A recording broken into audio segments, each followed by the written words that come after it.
Assalamualaikum warahmatullahi wabarakatuh. Perkenalkan, kami dari kelompok 6 akan mempresentasikan materi tentang pentingnya perundang-undangan dalam mengatur profesi tenaga pendidik dan kependidikan masyarakat yang berkualitas.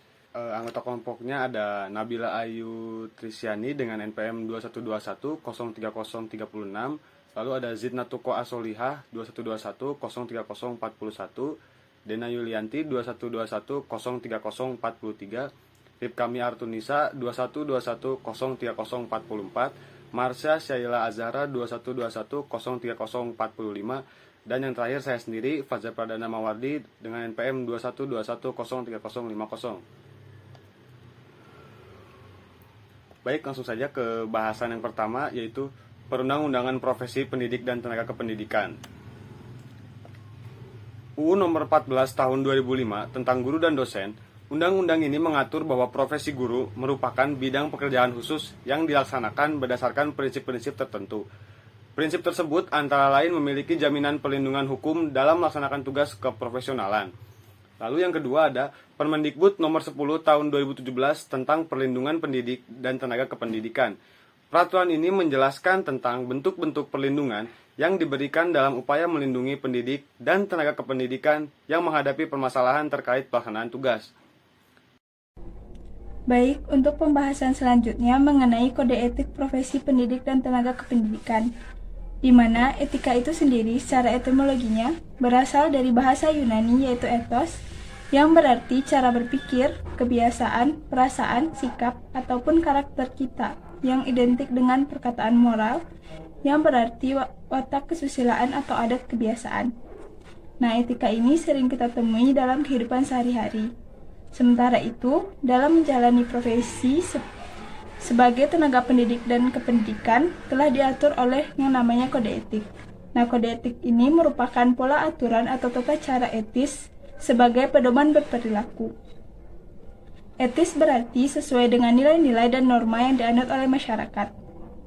Jadi, dapat disimpulkan bahwa kode etik ini ialah norma dan asas yang disepakati dan diterima oleh profesi pendidik dan tenaga kependidikan sebagai pedoman sikap dan perilaku dalam melaksanakan tugas profesinya agar berjalan sesuai apa yang diharapkan.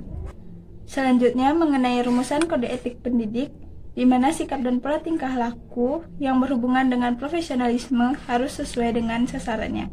Nah, sasaran sikap profesional ini dapat dibagi menjadi 3 bagian. Yang pertama, sikap terhadap peraturan undang-undang.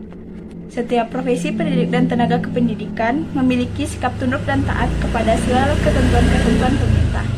Dalam bidang pendidikan, ia harus taat kepada kebijaksanaan dan peraturan, baik yang dikeluarkan oleh Departemen Pendidikan dan Kebudayaan maupun departemen lain yang berwenang mengatur pendidikan di pusat dan di daerah dalam rangka melaksanakan kebijakan-kebijakan pendidikan di Indonesia. Nah, yang kedua yaitu sikap terhadap organisasi profesi, yaitu secara bersama-sama memelihara dan meningkatkan mutu organisasi forum pendidik dan tenaga kependidikan pendidikan non-formal yaitu forum PTK-PNF sebagai sarana perjuangan dan pengabdian kepada masyarakat. Nah, yang ketiga yaitu sikap terhadap teman sejawat atau seprofesinya, yaitu dapat memelihara hubungan seprofesi, semangat kekeluargaan, dan kesetiakawanan sosial di dalam dan di luar lingkungan kerjanya. 3. Penerapan kode etik profesi pendidik dan tenaga kependidikan. Mencermati kode etik pendidik dan tenaga kependidikan yang mengatur hubungan antara pendidik dengan murid. Yang pertama itu ada pendidik berperilaku profesional dalam melaksanakan tugas mendidik, mengajar, membimbing, mengarah, melatih, menilai, serta mengevaluasi proses dan hasil pembelajaran. Yang B, pendidik membimbing peserta didik untuk memahami, menghayati, dan mengamalkan hak-hak dan kewajiban sebagai individu warga sekolah dan anggota masyarakat. Yang C, pendidik mengakui bahwa setiap peserta didik memiliki karakteristik secara individual dan masing-masingnya berhak atas layanan pembelajaran. Yang D, pendidik menghimpun informasi tentang peserta didik dan menggunakannya untuk kepentingan proses pendidikan. Selanjutnya ada poin E, yaitu pendidik secara perorangan atau bersama-sama secara terus-menerus serta berusaha menciptakan serta memelihara dan mengembangkan suasana sekolah yang menyenangkan sebagai lingkungan belajar yang efektif dan efisien bagi peserta didik.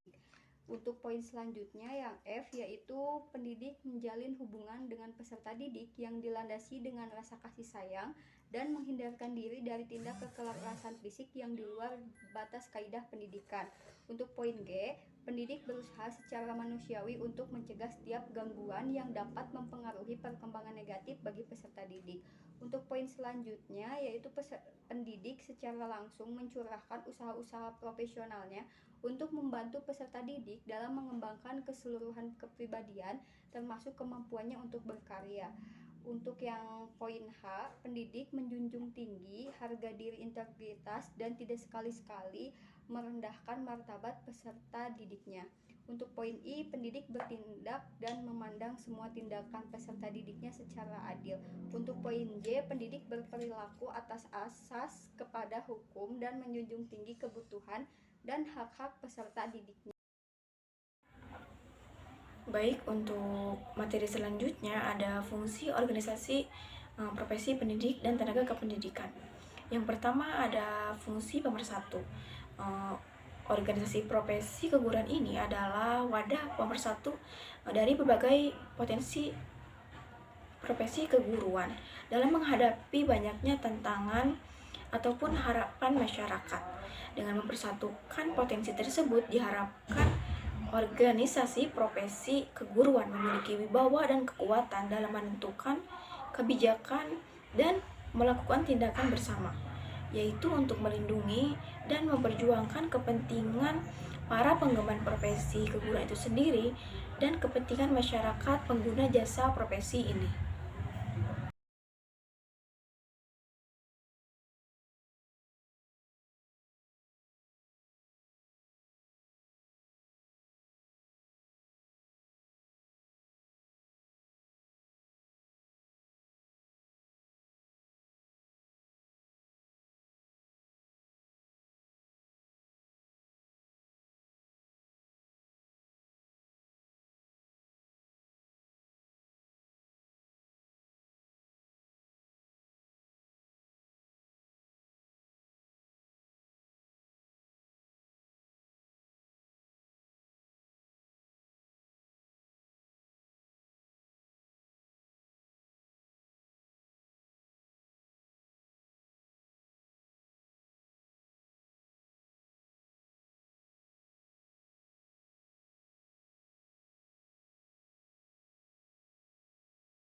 Baik, sebelumnya perkenalkan nama saya Nabila Aitrusyani dengan NPM 212103036.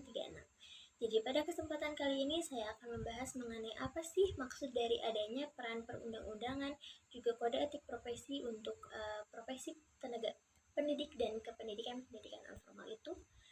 Nah, jadi dapat disimpulkan dari pembahasan-pembahasan sebelumnya yang telah dibahas oleh rekan-rekan saya mengenai undang-undang, kode etik, juga adanya organisasi profesi itu, bahwa perundang-undangan dan kode etik yang membahas mengenai profesi tenaga pendidik dan kependidikan pendidikan non formal dimaksudkan untuk dapat menjadikan PTK-PNF yang berkualitas dan diakui keberadaannya secara hukum.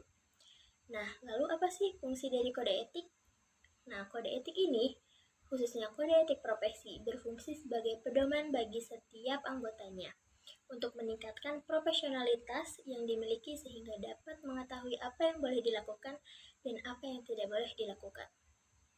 Lalu, kode etik profesi ini juga bertujuan untuk menjaga martabat profesi, mencegah adanya campur tangan dari pihak lain, serta sebagai sarana kontrol pencari keadilan setiap masyarakat terhadap suatu profesi. Lalu, apa sih fungsi dari perundang-undangan? Nah, sedangkan untuk perundang-undangan itu berfungsi mengembangkan profesi tenaga pendidik dan kependidikan sesuai dengan aturan yang ada agar tersusun secara kompleks dan terarah, agar PTK-PNF merasa dilindungi dan diakui negara keberadaannya. Juga dimaksudkan agar terciptanya profesi tenaga pendidik dan kependidikan pada pendidikan non formal yang berkualitas dan profesional.